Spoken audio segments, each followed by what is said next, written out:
So let me ask you, though, Secretary. I mean, a lot of people can't get over the personal behavior stuff, the name calling, the insults, and all of that. And I talked to a good many of them and said, look, if he's our nominee, we're just not there. We're not supporting him. We might not vote at all. How does he get over that hump? You think about the Bible and King David. Most of those people probably, if they were alive back in those days, would have said, oh, what a horrible guy. You know, the episode with Bathsheba and some of the other things that he did. And yet, he was a man after God's own heart. God uses different people for different times.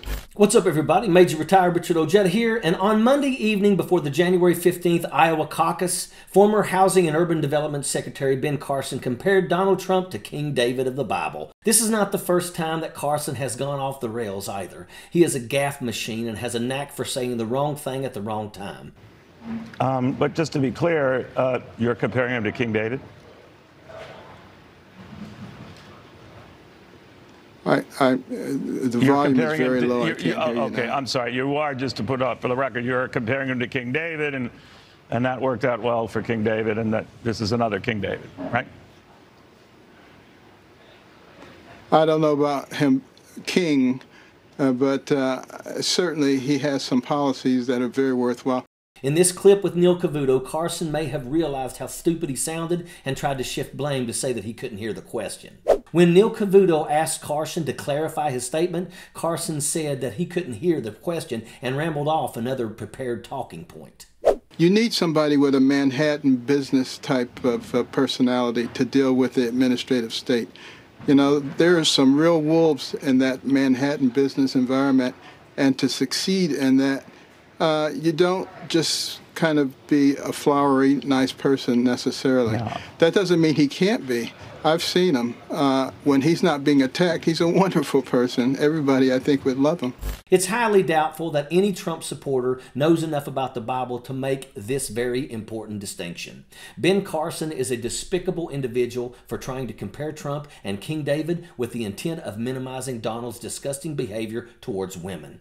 Donald has bragged about walking into the girls' dressing room at teenage beauty pageants and laughed it off as something that he could get away with because he was the boss. Donald Trump has also been found guilty of sexual assault and defamation and ordered to pay millions in damages. This is where Ben Carson's comparison of Donald Trump to King David loses all credibility. The matter of David and Bathsheba is recorded in 2 Samuel. The chapter depicts David walking on his palace roof while his generals were off fighting in a war. He saw a beautiful woman bathing. He sent for her and had sex with her, and she became pregnant with his child. David then attempted a cover-up that brought consequences lasting the rest of his life. It's even written that David felt extreme remorse over his actions. David didn't brag, but felt ashamed. Donald, like David, did do something wrong, but unlike David, Trump has no conscience. Apparently, neither do Republican voters in Iowa. Donald won the state's caucuses easily.